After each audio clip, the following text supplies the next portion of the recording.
Bonjour à toutes et à tous, merci pour être réunis ce soir pour cette nouvelle présentation, ce nouveau webinaire de mon collègue et camarade Monsieur Valentin Offrand qui va nous parler ce soir des marchés, de l'actuelle tendance des marchés. Donc on va voir avec lui si nous nous trouvons actuellement dans une bulle ou pas, où se situent les tendances à venir et sur quelle classe d'actifs vous pourrez éventuellement, on va dire, trouver des opportunités pour les mois à venir.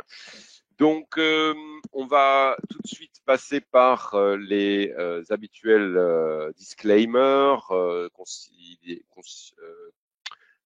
au sujet du risque du trading sur CFD. Je vous fais une introduction rapide également du groupe pour ceux qui ne connaissent pas IG et IG Bank. Donc aujourd'hui, cela représente plus de 47 ans d'expérience, une présence dans 14 pays avec un peu plus de 239, pratiquement 240 000 clients actifs dans le monde.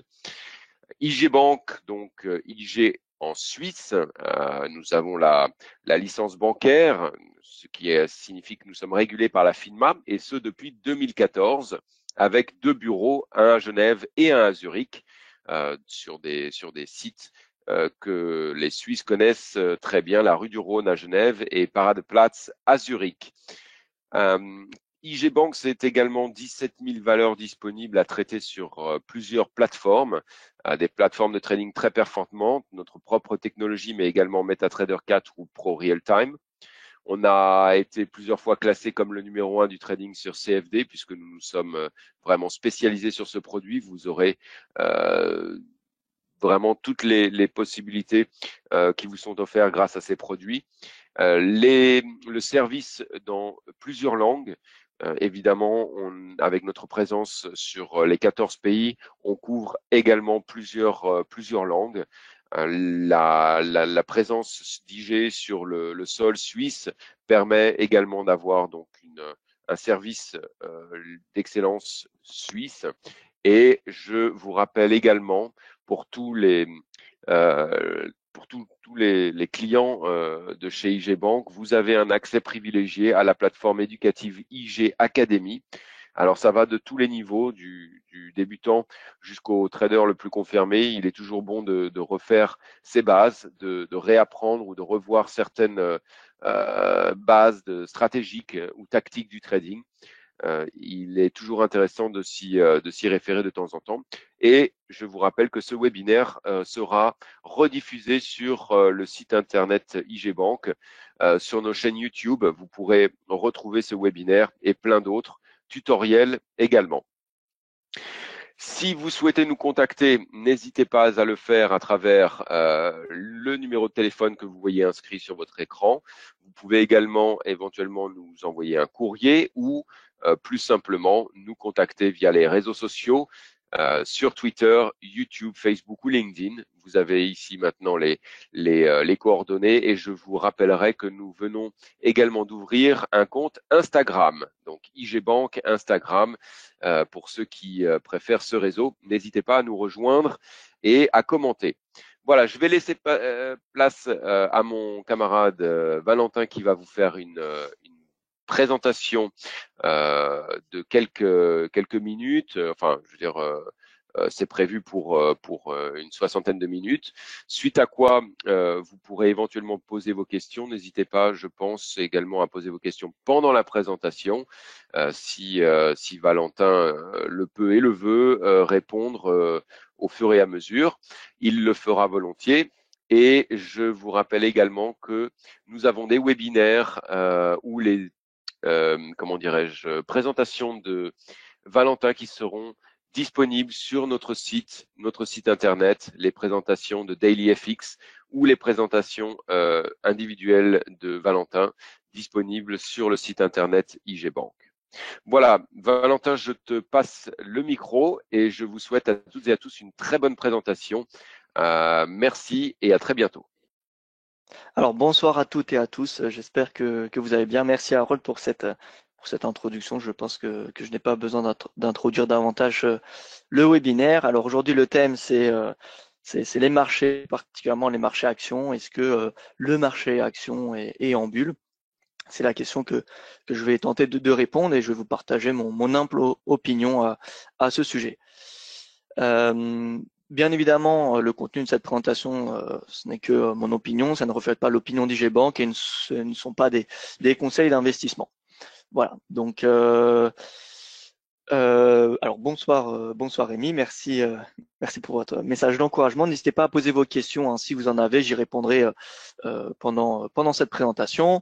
Et si vous revoyez cette vidéo en replay, eh bien écoutez, n'hésitez pas à écrire en commentaire sur YouTube parce qu'elle sera publiée sur YouTube. Et puis je ferai un tour de temps en temps pour voir les commentaires et y répondre s'il y en a. Voilà, donc beaucoup de questions que se posent les investisseurs en ce moment, hein, dont enfin tout le monde. La valorisation actuelle du marché boursier, quelle est-elle, pardon? Est-ce que le marché action est trop cher? Est-ce qu'il faut se désinvestir du marché? On a beaucoup de peur, hein, de correction en ce moment. On a après une envolée, hein, du marché. On sait que par exemple le S&P 500 il a doublé en l'espace de 1 an et demi à peu près depuis le point bas de mars 2020. Donc voilà, il y a pas mal d'incertitudes en ce moment. On a du mal à savoir quand est-ce que ce bull market va s'arrêter. Et pour être franc, personne ne sait quand est-ce qu'il va s'arrêter, évidemment. Mais voilà, on a vraiment des inquiétudes grandissantes concernant ce bull market et notamment sa valorisation. Donc voilà. Donc, ce qui est vrai, c'est que le marché action est cher, hein, par rapport à ses fondamentaux. Si on regarde plusieurs ratios, hein, connus par quasiment tous les investisseurs, le forward PE il est à 21 pour le S&P 500. Le Shiller PE qui est voilà une moyenne de 10 ans des revenus des 10 dernières années de revenus du S&P 500 dans notre cas ici, il est à 39,11 qui est le niveau le plus élevé depuis 2000. Pour ceux qui se souviennent, 2000 c'est la bulle tech, la bulle internet. Donc juste avant une correction de 50% du marché. On a le ratio price to sales, donc c'est la capitalisation boursière sur le chiffre d'affaires des entreprises du S&P 500 qui est à 3,25, c'est son plus haut niveau historique. On a le price to book ratio, donc c'est le capitalisation boursière sur l'equity qui est à 4,83, son plus haut niveau depuis 2000. Et on a l'indicateur, voilà, Buffett Indicator, qui est la market cap, la capitalisation boursière divisée par le PIB américain, qui est à 200%, son plus haut niveau historique. Donc il y a de quoi s'inquiéter sur ces ratios, hein, traditionnellement surveillés par les investisseurs. Vous voyez ici devant vous le ratio Shiller-PE qui est fortement remonté, hein, par rapport aux données historiques. Ici, on a la capitalisation boursière divisée par le PIB, donc le Buffett indicateur, qui est pareil, vous voyez, qui a de loin dépassé son niveau de la bulle Internet et qui évolue à des niveaux inédits. Donc, ce qui est vrai, c'est que le marché action, il est cher, hein, par rapport à ses fondamentaux. Toutefois, comme on peut le voir dans cette étude que j'ai réalisée il y a maintenant un certain temps, il me semble près de 2 ans, il n'y a pas vraiment de corrélation entre la valorisation du marché et la performance future. En tout cas, pas la performance à court, moyen terme, ni même long terme. En fait, il y a une corrélation, on va dire, significative sur le très long terme. On va dire à partir de 10 ans, vous voyez que on a une corrélation de moins 82%. Donc voilà, la valorisation ici du marché explique 82% la performance annualisée du marché, enfin du S&P 500 ici, sur les 10 prochaines années. Mais vous voyez que cette corrélation, plus on étudie la performance sur du S&P 500 sur le court terme, et plus cette corrélation diminue. Par exemple, la valorisation actuelle du marché explique seulement 28% de la performance future, enfin à 1 an, pardon, du S&P 500, et seulement à 48% pour 2 ans. Donc c'est des corrélations relativement faibles, hein. 50-48%, c'est faible, c'est pas significatif, c'est pas ça qui permet de vraiment c'est pas une corrélation significative. Voilà. C'est à partir de 70-80% qu'on a quelque chose d'utile, d'intéressant pour les investisseurs. En dessous, c'est pas très très important.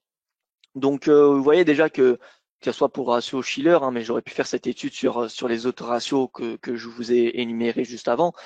On n'a pas vraiment comment dire, de corrélation significative sur le court terme. Donc, c'est pas parce qu'on a un marché aujourd'hui qui est cher que on va avoir un pauvre rendement du marché dans 1 an, dans 3 ans ou dans 5 ans.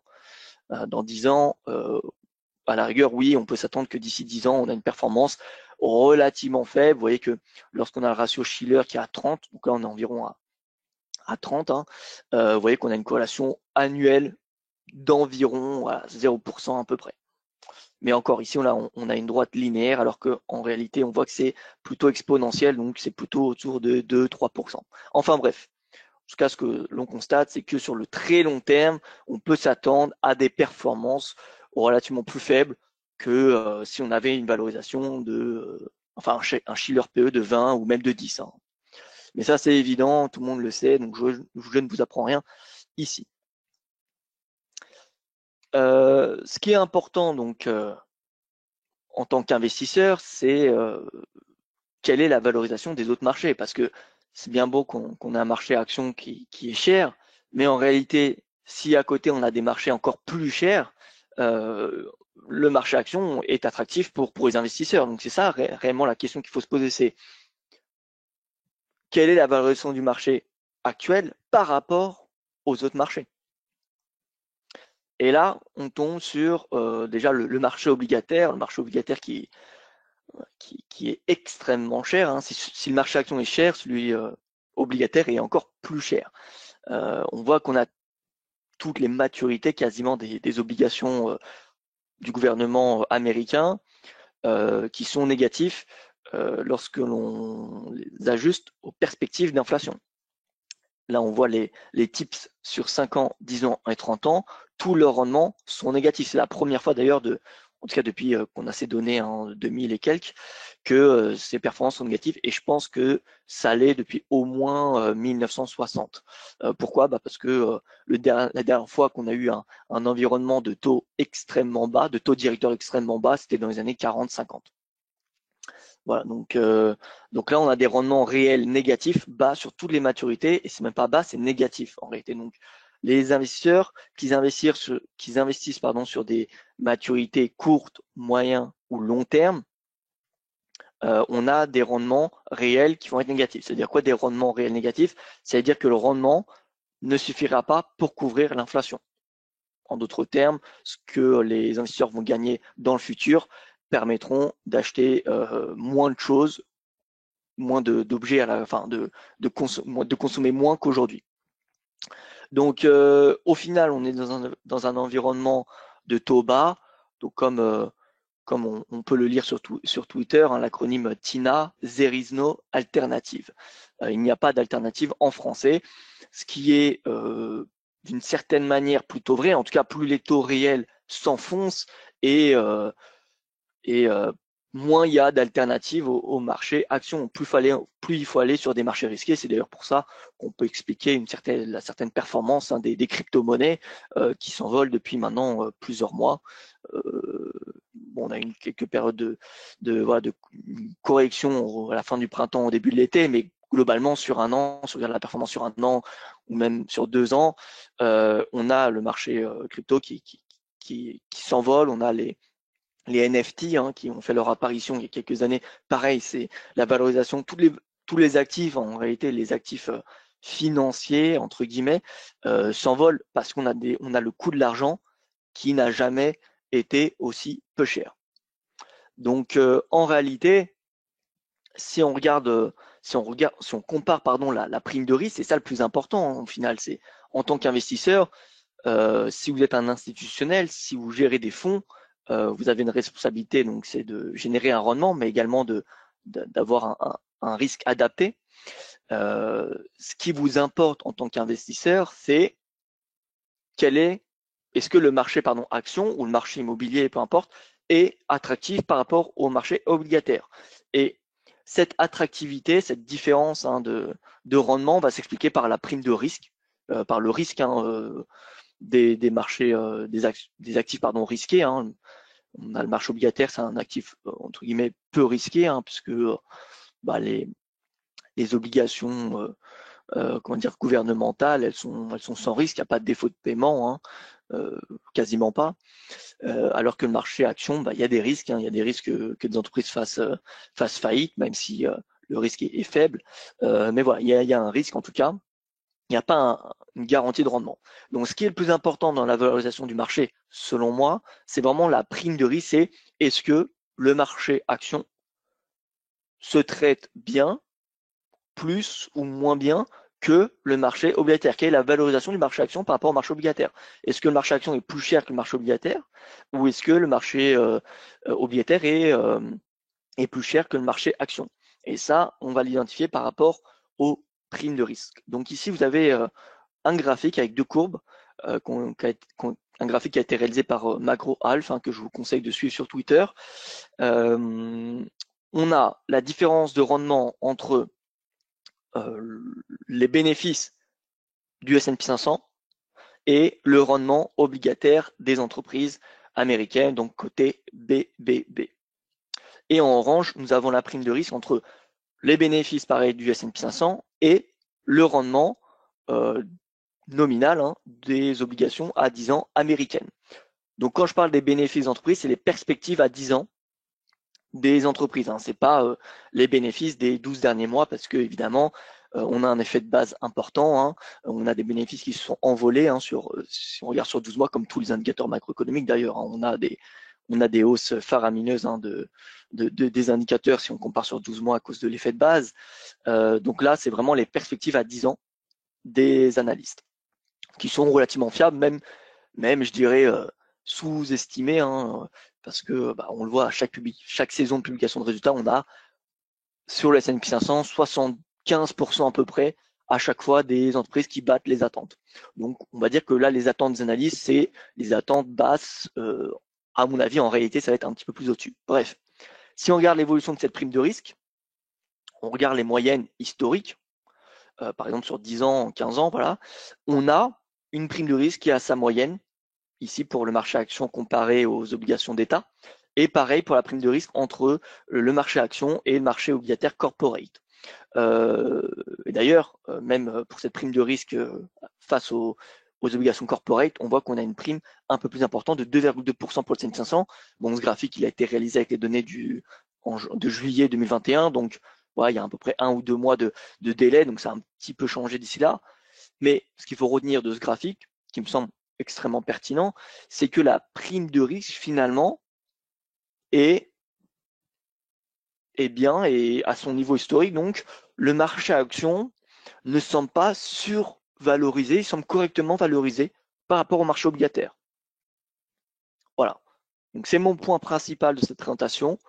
Pour moi, je ne vois pas un marché action survalorisé dans l'environnement de taux actuel. Voilà. Donc, pour moi, la clé de voûte, hein, de ces prochaines années, c'est les taux, les taux obligataires qui sont influencés évidemment par les taux directeurs des banques centrales, par les programmes de quantitative easing, mais également, il ne faut pas l'oublier, par les perspectives de croissance des investisseurs. Donc tout ce qui va être notamment les déficits publics et l'endettement des ménages. Alors, Rémi qui me demande, que penses-tu du ratio SPY, donc capitalisation boursière du S&P 500 avec WM2NS à masse monétaire? Alors, personnellement, je ne suis pas très fan de ce ratio. Pourquoi? Bien parce que la masse monétaire M2 ne représente pas toute la quantité de monnaie, hein, c'est M3 qui représente toute la monnaie, et voilà, tout simplement, la masse monétaire M2 est surtout influencée par en tout cas en ces dernières années, par le bilan de la banque centrale, des banques centrales, pardon. Donc, voilà, je dirais qu'il n'y a pas vraiment de lien entre les deux. C'est pas parce qu'on a une masse monétaire M2 qui augmente qu'on va forcément avoir comment dire, un marché d'action qui va progresser. D'ailleurs, si on regarde en février-mars 2020, on a eu la masse M2 qui a fortement augmenté et on a eu un décalage avec le rebond du S&P 500. Donc,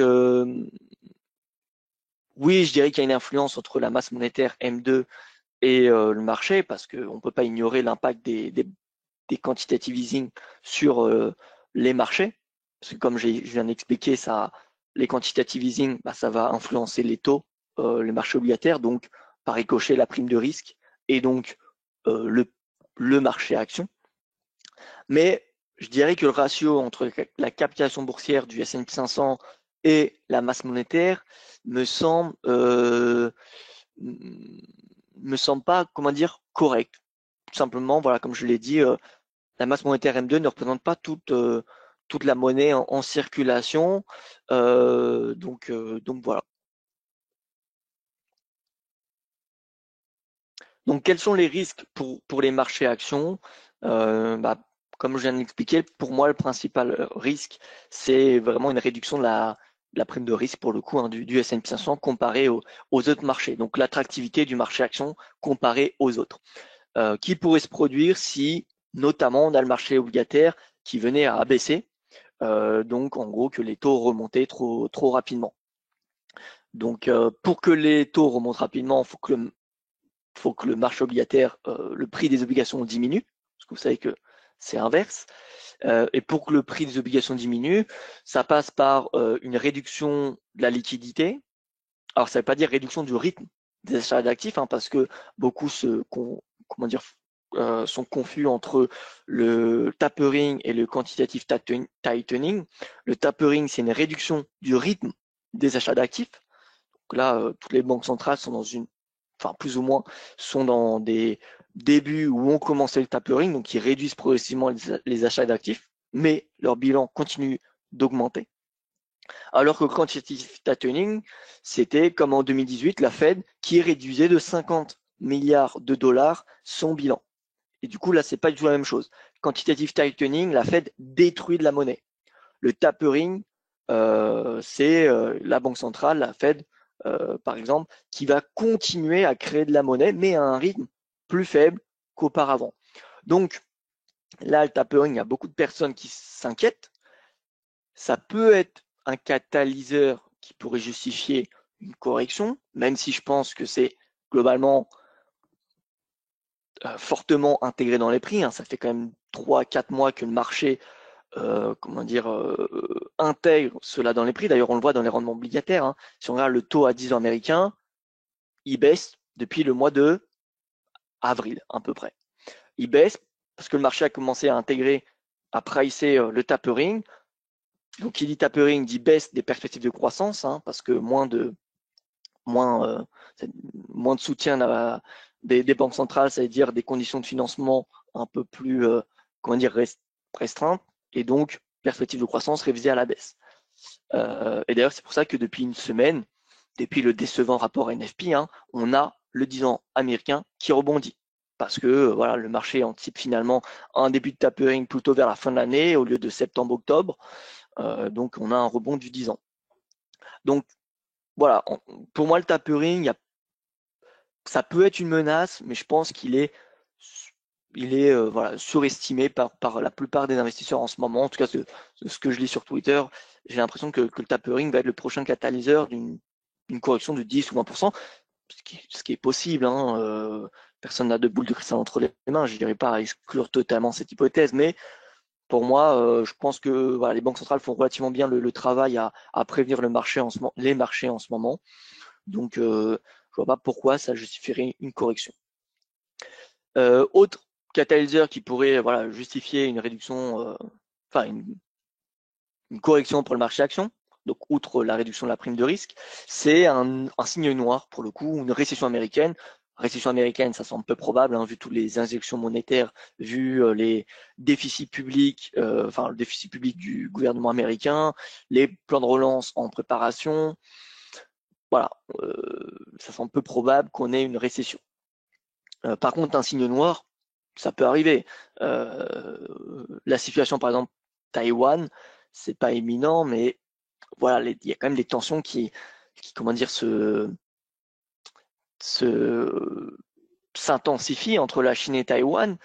Et c'est pas la même chose que la situation en Afghanistan, hein. Taïwan, voilà, il y a TSMC, hein, il y a le premier fabricants de semi-conducteurs. On sait que derrière Taïwan, il y a les États-Unis, donc c'est plus un conflit sino-américain, hein, alors que l'Afghanistan, bon, ça, c'est pas du tout les mêmes enjeux. Donc voilà, la situation à Taïwan, ça a surveillé. Ça peut être un signe noir si on a une escalade du conflit entre Taïwan et la Chine. Il y aura probablement une réaction américaine. Donc là, ça serait beaucoup plus serait assez inquiétant pour les marchés. Ça pourrait justifier une correction parce qu'on ne saurait pas où ça irait. Surtout si les tensions aboutissent à un conflit militaire. Voilà, donc là, il y a la situation en Taïwan, il y a la situation des semi-conducteurs à surveiller, même si c'est pas ça qui va, je pense, générer une correction. Pour qu'une correction se fasse, comme je l'ai dit, il faut une réduction de la prime de risque du S&P. Réduction de la prime de risque du S&P, donc c'est soit une hausse des rendements obligataires, donc c'est que le marché obligataire soit plus attractif, donc il y a une décote sur le marché obligataire, ou alors, c'est-à-dire que les perspectives de croissance des bénéfices diminuent. Et pour que les perspectives de croissance des bénéfices diminuent, il faut un choc macro. Donc tout ce qui pourrait justifier un choc macro, mais réel, hein, pas quelque chose de, pas quelque chose de minime, hein, quelque chose vraiment de significant, hein, donc voilà, quelque chose de significatif. Ça pourrait justifier une correction. Vous voyez que par exemple la guerre commerciale entre les États-Unis et la Chine qui avait commencé en 2018, il me semble, ça avait justifié de la volatilité, mais c'est pas pour autant qu'on a eu une correction de 20%. La correction de 20% en 2018, c'était vraiment parce que la Fed détruisait de la monnaie tous les mois, comme je vous l'ai dit, de 50 milliards de dollars par mois. Mais donc, il faudrait vraiment un choc macro pour justifier une réduction de la prime de risque, donc un marché action survalorisé par rapport au marché obligataire, et donc une correction. Ou alors une hausse des taux obligataires.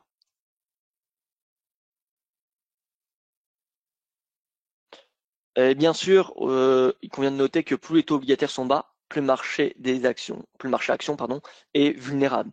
Par exemple, une hausse de 100 points de base lorsque le taux à 10 ans passe de 4 à 5%, ça équivaut à une hausse de 25% du 10 ans américain.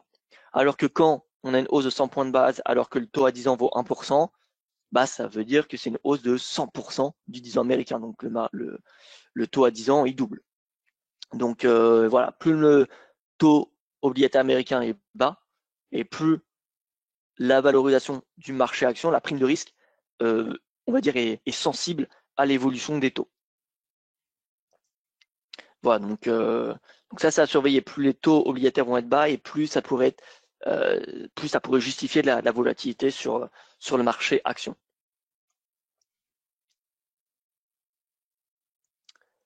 Alors, je voulais quand même vous partager un ratio qui est connu, mais peut-être un petit peu moins connu des autres, hein, que je vous ai présenté au début de cette présentation. C'est le PEG ratio, donc c'est le seul indicateur qui n'indique pas un marché surévalué. Donc, qu'est-ce que le PEG ratio? C'est le ratio PE divisé par les perspectives de croissance des bénéfices. Pour moi, c'est un indicateur un peu plus pertinent que le ratio PE, parce que le ratio PE, ça n'inclut pas les perspectives de croissance des bénéfices, alors qu'il y a des périodes où voilà, la croissance des bénéfices d'entreprise va être plus forte que pendant certaines périodes. On sait que les 10 dernières années, on a une croissance plutôt faible dans les pays occidentaux. Et là, on sait que avec tous les plans de relance qui ont été annoncés, on va avoir des croissances de bénéfices plus importants. Voilà, donc du coup, ça aussi, ça justifie un ratio PE plus haut. Pour moi, le ratio PE, actuellement, il est pas vraiment, enfin, c'est pas un indicateur très intéressant. Il est avant aujourd'hui parce que voilà, on a des perspectives de croissance des bénéfices plus élevées et on a également des taux obligataires bas. Alors qu'en 2009 plutôt, après la crise des subprimes, on avait des taux obligataires beaucoup plus hauts, on avait des perspectives de croissance des bénéfices beaucoup moins importants. Donc évidemment, ça justifie un ratio PE beaucoup plus bas. Donc voilà, ratio PE pour moi, il me semble vraiment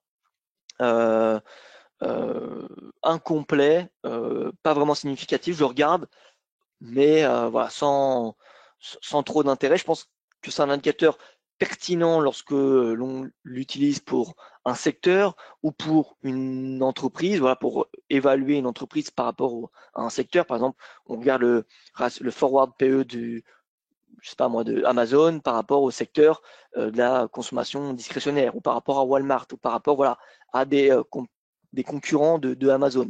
Mais regardez le forward PE par rapport, enfin, du marché général par rapport à son histoire, ça dit pas grand-chose, si ce n'est, voilà, en soi, la valeur absolue du ratio forward PE. Mais il y a sans doute une raison qui explique que le marché action est aujourd'hui plus cher que ce qu'il était il y a 5 ans ou il y a 10 ans. Et encore une fois, comme je l'ai expliqué tout au long de cette présentation, c'est 1, les taux obligataires plus bas, et 2, les taux de croissance des bénéfices qui sont attendus plus élevés que ce qu'on avait ces 5-10 dernières années. Donc si on regarde le ratio PEG, qui retraite le forward PE par rapport aux perspectives de croissance des bénéfices, on a un ratio à 1. Et quand c'est 1, ça veut dire que le marché est correctement valorisé par rapport, encore une fois, aux perspectives de croissance des bénéfices. En dessous de 1, c'est-à-dire qu'il est sous-valorisé. Et au-dessus de 1, ça veut dire qu'il est survalorisé, comme vous l'aurez compris. Le défaut de ces indicateurs, c'est évidemment que ça se base sur les attentes, les attentes des analystes. Donc ça peut être survalorisé, enfin ça peut être surévalué, ça peut être sous-évalué. Il y a également un temps de latence entre voilà, la réalité. On voit que là, on a eu un ratio qui a augmenté fortement.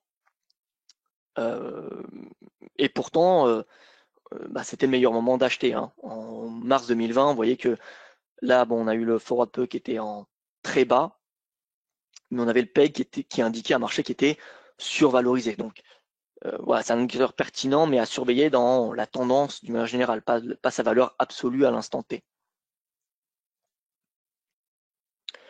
Voilà, donc ce que je vous propose, c'est de poursuivre cette présentation sur la plateforme de trading pour regarder un peu les niveaux clés à surveiller. Je vois qu'il n'y a pas de questions. Si vous en avez, n'hésitez pas. Je me ferai un plaisir d'y répondre. Donc, on va passer sur la plateforme TradingView, si vous le voulez bien. Ici, le S&P 500 qui fait assez peur. Bien sûr, on a une tendance haussière. On voit que la moyenne mobile à 50 jours, c'est le niveau clé, en tout cas l'indicateur clé à surveiller. C'est-à-dire qu'au-dessus, bon, c'est boule. Il n'y a pas vraiment d'inquiétude à avoir. Les moindres replis sont rapidement payés dès que ça touche la moyenne mobile à 50 jours. Donc je dirais que actuellement, voilà, si on a une baisse, on ne sait pas trop si on a une baisse aujourd'hui ou non, c'est assez volatile. Mais en tout cas, si on a une, je pense que le mieux, c'est d'attendre que le marché revienne à la moyenne mobile à 50 séances pour payer le marché. Là où la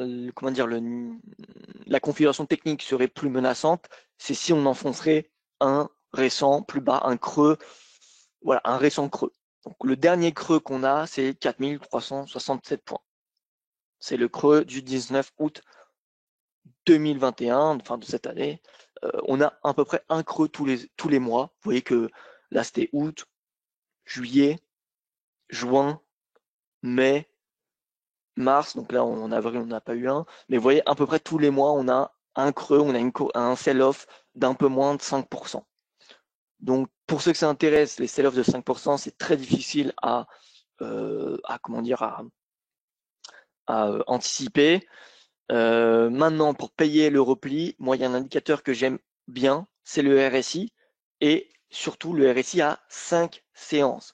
Je vous invite à le surveiller de près, parce que lorsque le RSI à 5 séances tombe en zone de survente, donc sous 30, on a généralement le point bas qui est fait, ou en tout cas, on est proche du point bas.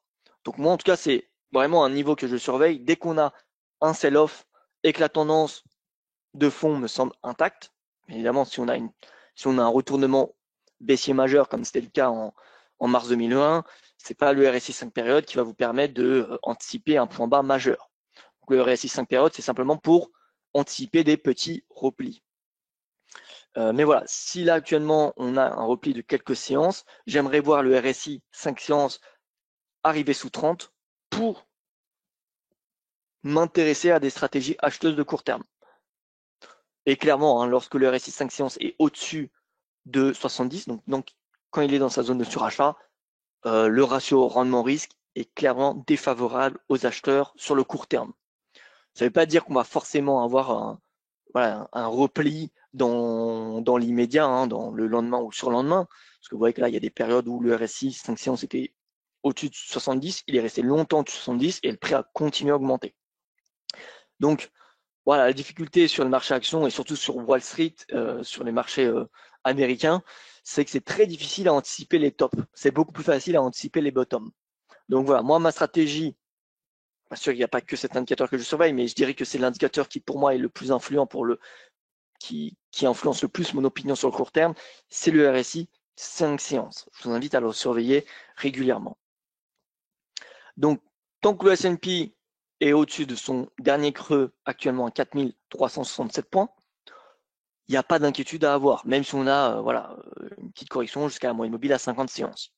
S'il devait s'enfoncer en dessous de ce seuil, je m'attendrais à une correction un peu plus importante, je dirais à peu près comme ce qu'on a connu à l'automne dernier. Vous voyez, on avait eu une consolidation, une correction, à peu près 10% de baisse du S&P. Vous voyez, entre le point haut et le point bas, on avait eu 10%. 2 mois de consolidation, c'était plus correction petite, hein, 10% ça reste petit comme correction, surtout lorsque quelques mois auparavant on avait connu 35% de baisse. Mais voilà, pour moi, si le marché tombe sous 4367, je m'attendrai à une baisse de 10% par rapport au plus haut. Donc ça voudrait dire un retour, on va dire à la moyenne mobile à 200 séances. Donc actuellement 4080 points. Si on a un repli sous 4367, S&P direction 4080. 4080, c'est un niveau de prix qui me semble correct à acheter. Est-ce que le marché action peut aller plus bas? Honnêtement, je ne pense vraiment pas. Je vois pas de signe noir à l'horizon. Alors évidemment, on ne peut pas anticiper un signe noir, hein, c'est le principe même d'un signe noir. Mais voilà, en tout cas, je vois pas de récession américaine à l'horizon. Les politiques monétaires, bien que elles vont réduire leur soutien, elles vont être un petit peu moins généreuses, elles vont rester généreuses. On va continuer à avoir des banques centrales qui vont continuer à injecter de la monnaie encore au moins un an. La BCE, la Fed, c'est pas dans les 6 prochains mois qu'ils vont arrêter d'injecter de la liquidité, hein. La Fed, la première hausse des taux attendue, c'est pas avant la fin 2022, donc fin d'année prochaine. Voilà, donc la Fed, la BCE, les deux plus grandes banques centrales au monde vont continuer à injecter de la monnaie, sans doute à un rythme plus faible, mais voilà, jusqu'à encore l'été prochain, on va dire printemps ou l'été de l'année prochaine. Donc, il n'y a pas de raison d'avoir une correction de 20% lorsqu'on a ce contexte-là. Ce contexte de politique monétaire accommodante, politique fiscale accommodante, parce qu'on a encore des plans de relance qui sont dans les canaux, hein, en perspective. Et on a un redressement de la macro encore. Donc, pour moi, il n'y a aucune raison d'avoir une correction supérieure à 10% ces 3 à 6 prochains mois. Bien sûr, s'il y a un signe noir, si demain on a une guerre entre la Chine et Taïwan, là, évidemment, on aurait une correction de plus de 10%. En tout cas, ça me semblerait très probable. Mais ça, évidemment, on ne peut pas le prévoir. Voilà donc pour ce qui est du S&P. Nasdaq, bon, c'est encore plus boule que le S&P, hein. Voilà, maintenant on a un RSI pareil, 5 séances qui est suracheté. Si on dresse un canal haussier par rapport aux deux creux de mars-mai, pardon, on est en haut du canal. Donc concrètement, le ratio rendement-risque d'un point de vue d'analyse technique n'est clairement pas en faveur des achats à court terme. Il faudrait attendre au moins un retour au milieu du canal, vous voyez, à cette médiane-là, ou à la moyenne mobile à 50 séances pour commencer à anticiper, à chercher à se positionner à l'achat. Ou, voilà, comme le S&P, un retour du RSI 5 séances en dessous de 30. Mais là, clairement, c'est pas le moment de passer à l'achat. D'un point de vue swing trading, d'un point de vue court, moyen ou long terme, c'est pas le moment. Long terme, l'idéal, c'est un retour en bas du canal. Voilà, retour en bas du canal, ça fait une correction pareille de 8%. 8%, c'est raisonnable, c'est un bon nettoyage, voilà, de l'excès haussier. Voilà. Ça serait vraiment intéressant en retour du Nasdaq à 14 773. Honnêtement, je trouve que c'est un niveau de prix attractif pour passer à l'achat. Si on va du côté de l'Europe, on regarde déjà le stock 600 qui regroupe le marché boursier de la zone euro, le marché boursier suisse, le marché boursier européen hors zone euro et le marché boursier britannique. En clair, hein, tout le marché boursier de l'Europe, le continent européen. Là, on voit qu'on a une tendance haussière. Hein. Maintenant, ça sous-performe le S&P. Pourquoi? Parce qu'on a moins de valeurs technologiques. Ça, on le sait. Donc, et puisque les valeurs technologiques se performent depuis, on va dire, le début de l'été, on a une sous-performance de l'Europe depuis le début de l'été. Mais par contre, la tendance, voilà, elle est haussière. On est dans un canal, alors dans deux canaux. Un canal haussier de moyen terme depuis le début de la pandémie, et on a un canal haussier de court terme, entre guillemets, hein, dans lequel il évolue depuis le début de l'année. On est en train d'y sortir par le bas. En tout cas, on voit qu'on a un affaiblissement du momentum, puisque voilà, on a des sommets qui dorénavant n'arrivent plus à rejoindre la borne haute du canal. Donc ça c'est un signe de faiblesse de la part des acheteurs qui pourrait précéder une consolidation. À court terme, voilà, le premier support intéressant, c'est cet ancien sommet. Donc c'est à 460 points. En cas de retracement plus important, ce sera ce point bas là, le point bas du 19 juillet. C'est à 440 points. Et si on a une correction plus importante, c'est le bas du canal qui me semble intéressant à payer. Ah, je vois une question de Rémi. Si le 10 ans US s'apprécie et va taper l'oblique mensuel baissière à 2,5%, cela va-t-il profiter au DXY et au Russell 2000 plutôt que le Nasdaq? Alors, excellente question. Je vais faire un tour sur le taux à 10 ans pour que tout le monde le voit.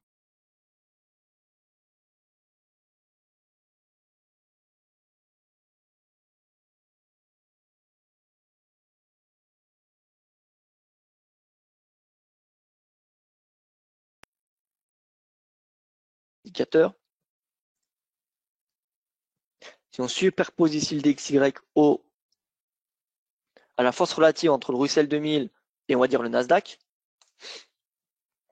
Oups, pardon, c'est la mauvaise échelle. Nouvelle échelle de prix. Vous voyez qu'on a, on a une corrélation qui n'est pas du tout, comment dire, positive. En tout cas, on ne peut pas vraiment l'exploiter. On voit qu'on a quelques pics similaires.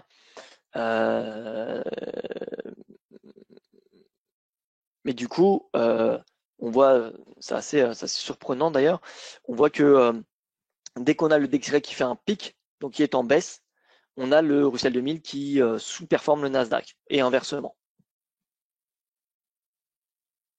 Donc oui, Rémi, la corrélation positive n'est pas du tout évidente. Et puis, ouais, je pense que l'effet dollar n'est pas aussi important qu'on pourrait l'imaginer entre voilà, les petites moyennes capitalisations boursières et les grosses capitalisations boursières. Honnêtement, ce n'est pas quelque chose qui va personnellement influencer mon choix entre les petites moyennes capitalisations boursières et les grosses capitalisations boursières ou entre les valeurs cycliques et les valeurs non cycliques. Je pense qu'il faut surtout regarder du côté des taux réels. Voilà, plus les taux réels sont bas, mieux c'est pour les valeurs de croissance, de rendement, surtout pour les entreprises qui ne réalisent pas de profit, parce que c'est-à-dire qu'elles peuvent se financer à des conditions extrêmement favorables. C'est là où on a des bulles qui se créent, hein, parce qu'on a des taux réels. Lorsque la monnaie vaut rien, on a des bulles qui se créent partout. Donc tout ce qui est tous les actifs les plus risqués qui existent, donc les entreprises qui ne font pas de profit, qui ne prévoient pas de faire de profit avant 5 ans ou 10 ans, comme c'était le cas pour Tesla il y a 10 ans. Il y a 10 ans, Tesla fait des profits que depuis quelques années, hein. Mais Tesla est encore très cher aujourd'hui. Ces entreprises comme Tesla, comme Square, comme toutes ces entreprises qui génèrent pas ou peu de profit, bien dès qu'on a des taux qui baissent, c'est bon pour ces valeurs-là. Et à l'inverse, lorsqu'on a des taux obligataires qui augmentent, c'est meilleur pour les valeurs cycliques. Et je dirais même que, enfin, je préciserai même que la courbe des taux, plus elle se quantifie, mieux c'est pour les valeurs cycliques. D'ailleurs, on voit une meilleure corrélation entre la courbe des taux, Après, ça dépend des périodes. Mais on voit que là, depuis 2010, on a quand même une meilleure corrélation entre la courbe des taux et la force relative entre le Russell 2000 et le Nasdaq. Pourquoi? Bien parce que la courbe des taux, lorsqu'elle se quantifie, c'est-à-dire que le marché est dans une optique de reflation, donc il revoit à la hausse ses perspectives de croissance et d'inflation, c'est bon pour les valeurs cycliques. Et à l'inverse, lorsqu'on a un aplatissement de la courbe des taux, on a des perspectives de croissance qui diminuent, donc ça c'est mieux. En gros, la déflation, hein, l'environnement de déflation, c'est mieux pour les valeurs de rendement. Donc là, le pic de la courbe des taux qui a été atteint en mars, c'est parce que le marché a commencé, je pense, hein, c'est mon interprétation évidemment, parce que le marché commençait à anticiper le début du tapering. Et là, depuis le 16 août, où on a des chiffres, depuis début août, on a des chiffres plutôt décevants aux États-Unis, hein, eh bien, les perspectives de tapering se sont éloignées.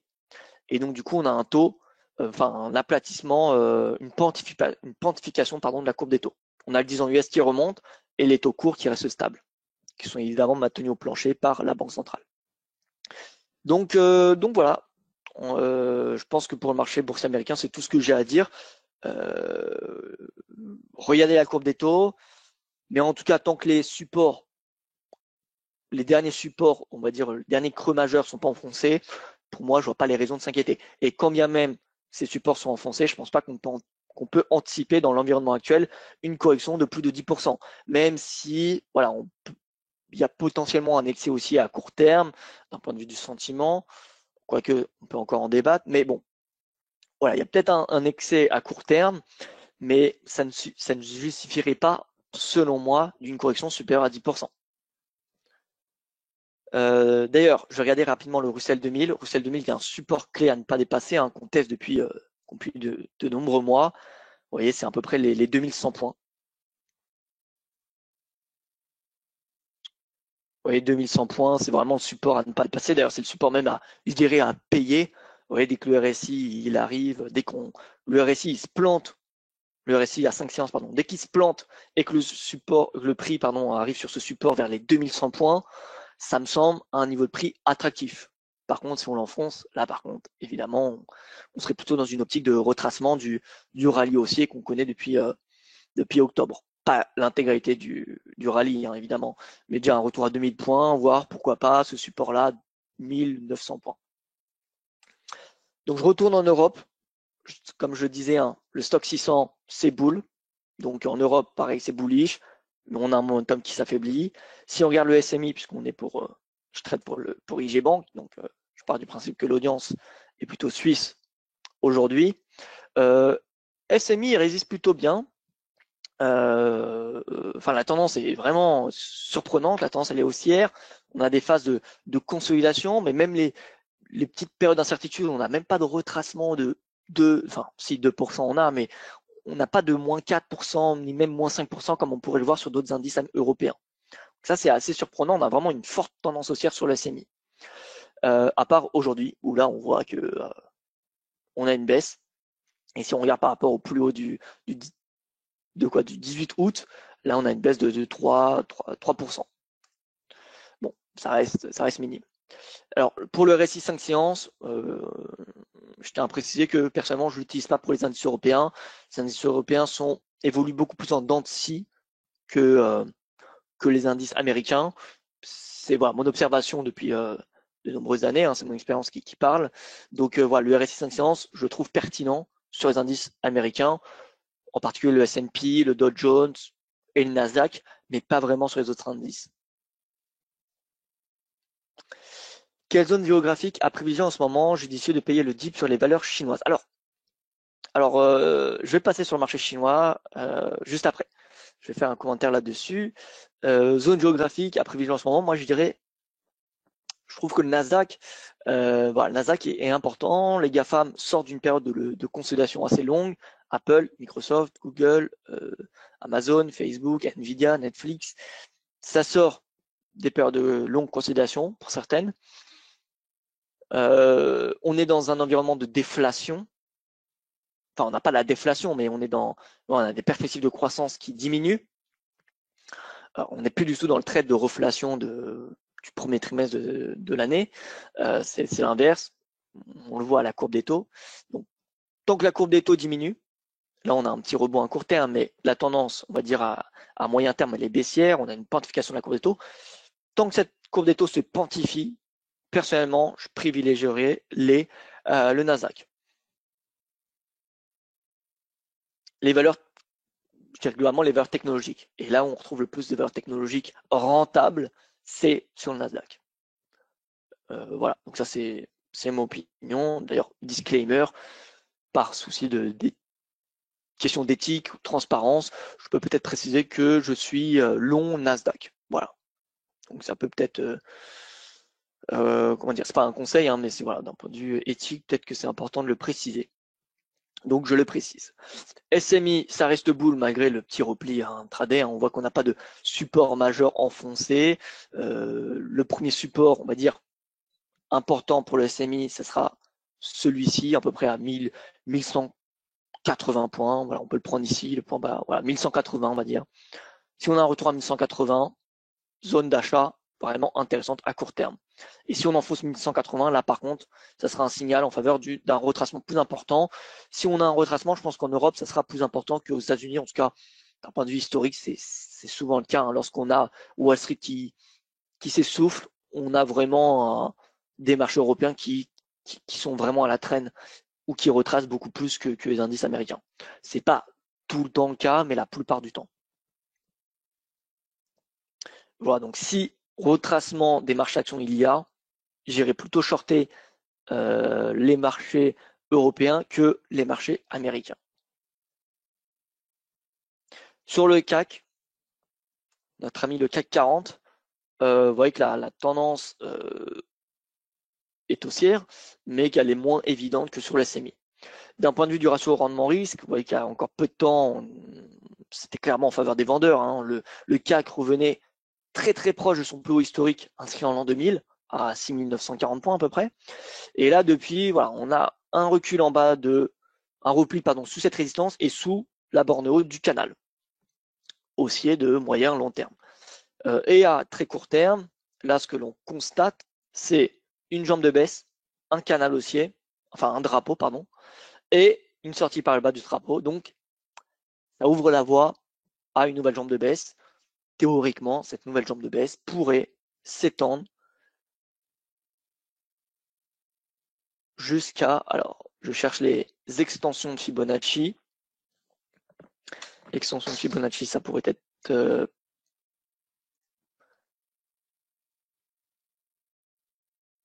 alors, je sais qu'ils sont par là, les extensions de Fibonacci. Alors.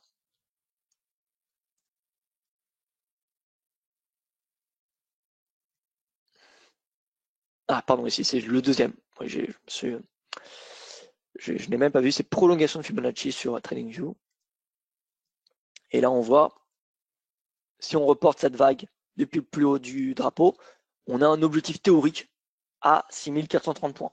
Mais honnêtement, je pense que le premier objectif, si vous êtes à la baisse, c'est de viser ce creux du 18-19 août à 6560 points.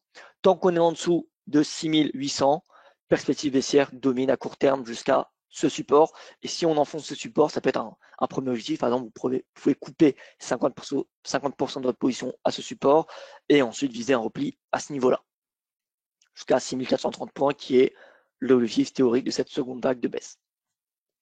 Mais dans le fond, voilà, les perspectives restent indiscutablement haussières pour le moment. Si je passe sur la Chine, on regarde le CSI.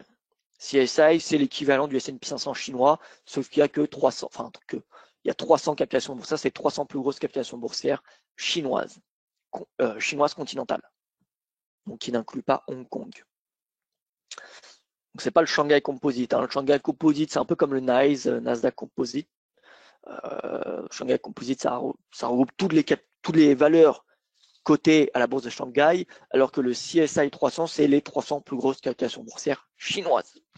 Voilà, donc on voit un CSI qui a eu beaucoup de mal, qui a beaucoup de mal depuis le début de l'année. Hein. D'ailleurs, la performance est négative depuis le début de l'année, moins 2,7%.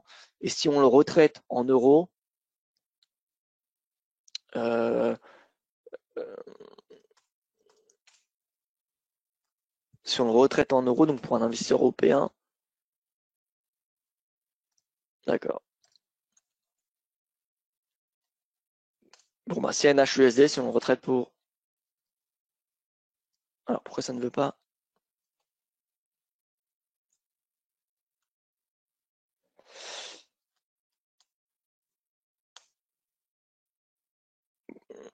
Voilà, donc si on le retrace, si on le retraite par rapport au yuan, donc si on le retraite en dollars, pardon, c'est une performance de moins 5,7%.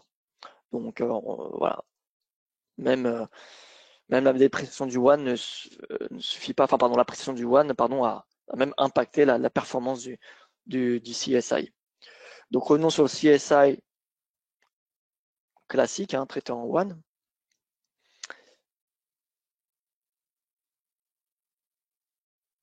On a eu voilà, le durcissement réglementaire, enfin de la régulation sur plusieurs secteurs de l'économie. Hein, je ne vais pas refaire l'actualité. C'était en fin juillet. On a eu un gros sell-off, une grosse correction, moins 10% en quelques séances. Depuis, on a un rebond. Ouais, le CSI est revenu à 5000 points. Moi, je pense que voilà, les valeurs chinoises sont plutôt attractives. En tout cas, moins les personnes s'en intéressent et plus ça me semble attractif. Et c'est ce que je constate en ce moment. En ce moment, si on regarde un petit peu le sentiment sur les réseaux sociaux, c'est les valeurs chinoises sont destinées à aller à la cave. Donc je ne pense pas. Je pense que les valeurs chinoises ont encore de beaux jours devant eux. On a voilà une passe un petit peu difficile pour beaucoup d'entre elles, euh, mais, euh, mais voilà, je pense qu'on a des belles perspectives de croissance pour ces marchés. D'ailleurs, les marchés émergents d'un point de vue on va dire général est plutôt attractif. Hein. Si on regarde les indicateurs de valorisation, c'est le seul marché qui peut aujourd'hui générer des dividendes. Alors pas exceptionnel, mais en tout cas plus attractif que les marchés occidentaux. Donc, voilà, plus la valorisation du marché des marchés occidentaux va être excessive et plus les investisseurs value vont s'intéresser au marché émergent et au marché chinois. Donc CSI 300 d'un point de vue technique. Là, on a une oblique baissière hein, depuis la fin du printemps. On a un repli sous celle-ci. On a un repli également donc, qui se fait sous les 5000 points. Coordonnées 5000. Donc voilà, ce qu'on peut dire d'un point de vue technique, c'est que c'est mieux d'attendre une sortie par le haut de cette oblique, enfin un dépassement de cette oblique et du seuil symbolique à 5000 points pour passer à l'achat. Ou alors, on tente d'acheter les replis et du coup, on attend plutôt un retour à cette oblique. Parce que vous voyez que on a des creux ici de plus en plus haut. Donc l'idéal, c'est d'avoir un retour à cette oblique et une mèche importante. Vous voyez ici, on a une mèche quand même assez importante. Ici également, ici et ici également. Donc c'est-à-dire que les acheteurs sont très actifs dès qu'on a voilà, un CSI qui corrige fortement. Donc voilà. Et si on dépasse les 5000 points, perspective haussière à court terme jusqu'à cette résistance, 5378. Donc ça fait quand même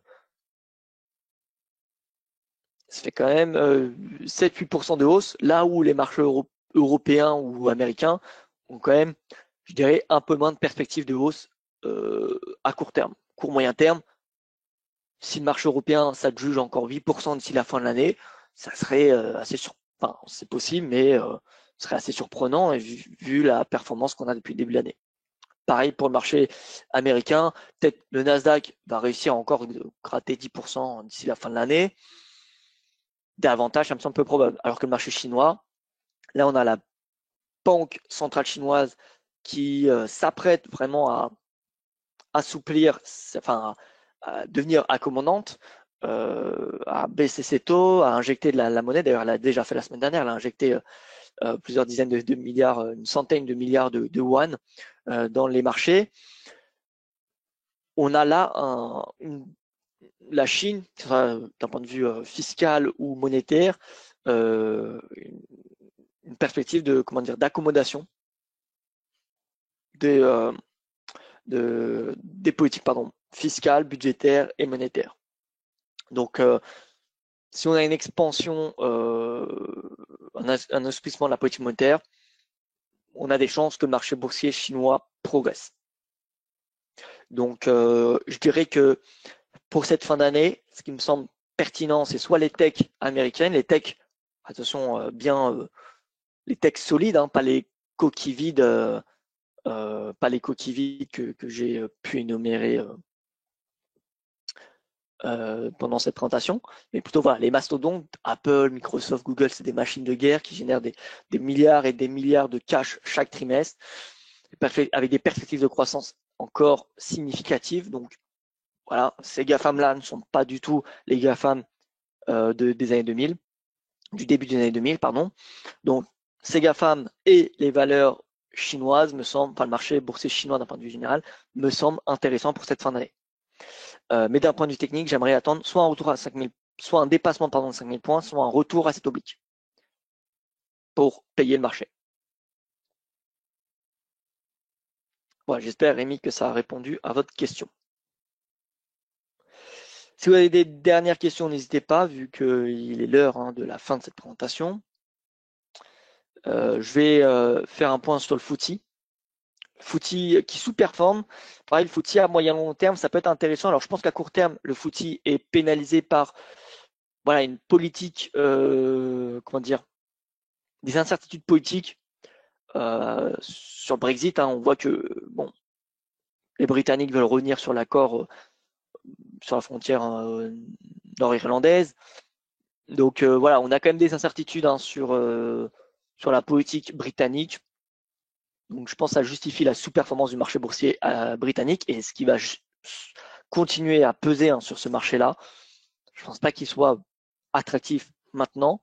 Par contre, dès qu'on va avoir ces doutes, ces incertitudes qui seront levées, je pense que le marché boursier britannique est intéressant. Il est parmi les marchés boursiers occidentaux, c'est celui qui est le plus sous-évalué des marchés occidentaux. Donc si je regarde par exemple les graphiques de Yardeni Forward PE,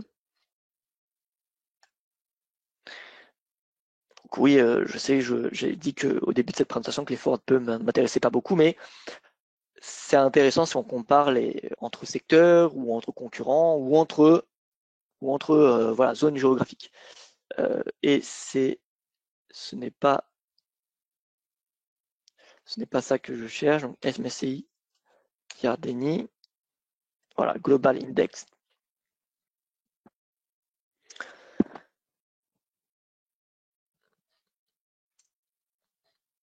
Global Index, et là vous voyez que voilà, Forward PE, donc on a Emerging Market et UK.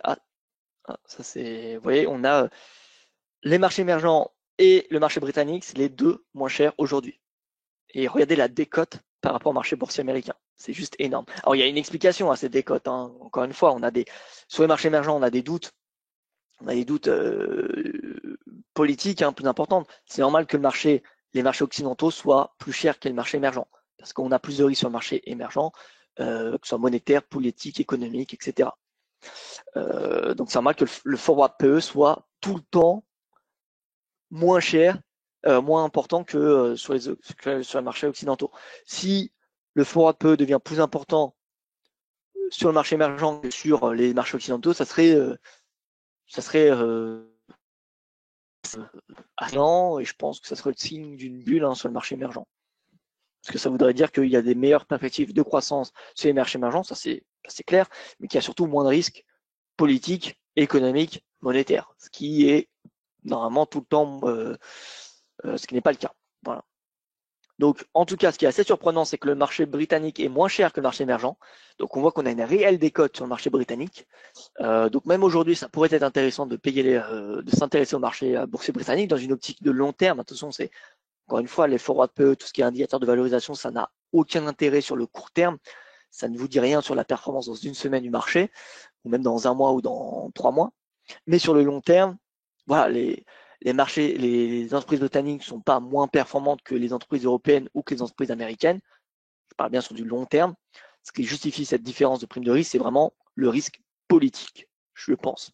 Vu qu'il y a un risque politique plus important au Royaume-Uni qu'il y a en zone euro ou qu'il y a aux États-Unis où là il y a peu de risque politique, dès que ce risque, d'ailleurs vous voyez, normalement le fort à peu entre le marché boursier européen, donc c'est en violet, et le britannique, normalement c'est la même valorisation.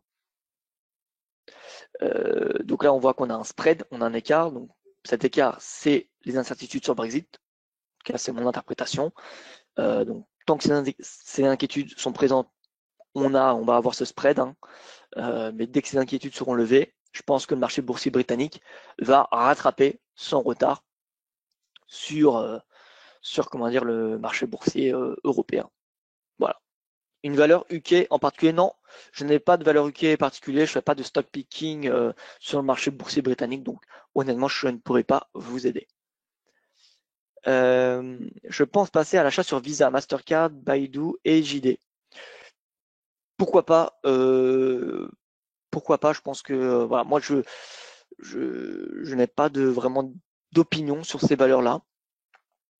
En tout cas, de valeur à ajouter à vous, de vraies valeurs à vous donner, de vrais arguments, je pense. Donc je vais m'abstenir de donner mon opinion.